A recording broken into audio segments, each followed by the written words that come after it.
அவள் வேலி கட்டும் முன்னால வெள்ளாமை ஏது என்றே கதை படிச்சா. அவ வேலி கட்டும் முன்னால வெள்ளாமை ஏது என்றே கதை படிச்சா.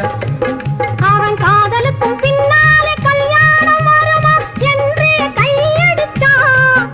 அவன் காதலுக்கும் பின்னாலே கல்யாணம் வருமா என்றே கையடிச்சா.